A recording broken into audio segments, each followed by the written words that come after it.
firmaet, det vil hele Bustavi. Så blev hendes rygte ramponeret ud efter aften klokken 10.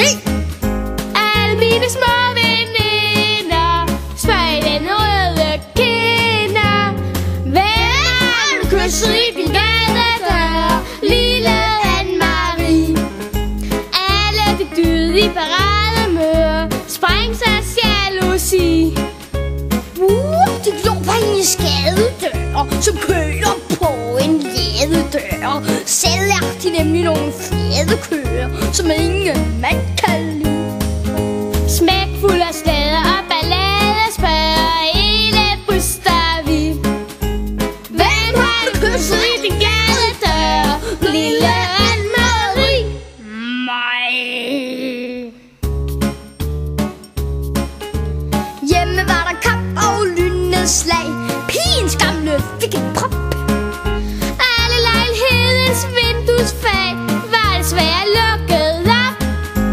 Så igennem flere gader hørte man den vride fader. Hvem har du kysset i din gadedør, lille Anne-Marie? Nå har du mistet noget du havde før, svar din kolibri. Og hvor skal du hen i den balladebøger med stridtfjer og facadeklør? Er du måske i ambassadeklør?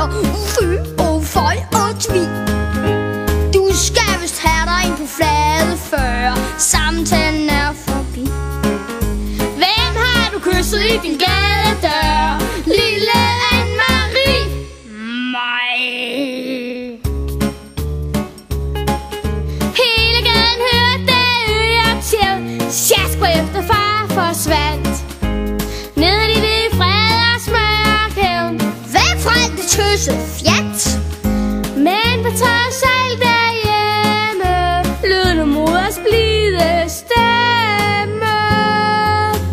Hvem har du kysset i din gadedør, lille Anne-Marie? Ham der, det lange orangerede rør, ham kan jeg ikke lide. Mor kom mig selv en gang til skade før, en aften i en gadedør. Og så kunne hun gå på sine flade fødder, helt hjem for at springe forbi. Så nu får jeg kaffe med rouladebrød, hvis jeg blot vil sige. Hvem har du kysset i din gadedør, lille Anne-Marie? Mig. Lille Anne-Marie har øvelse i at lukke munden i. Men det er vel nok en prøvelse, at du gennem Bustavi. Når hun kommer råber drengene meget højt og gennem trængene. Hvem har du kysset i din gadedør, Lille Anne-Marie. Før blev hun kun i chokoladefrøer. Den tid er forbi. ham der, det lange orangerede rør, jeg stod så ømt og ad før. Han har en kæreste i hver gadedør, i hele Bustavi. Selvom hun var en raffinade før, går jeg på frieri. Hvem skal du kysse i din gadedør,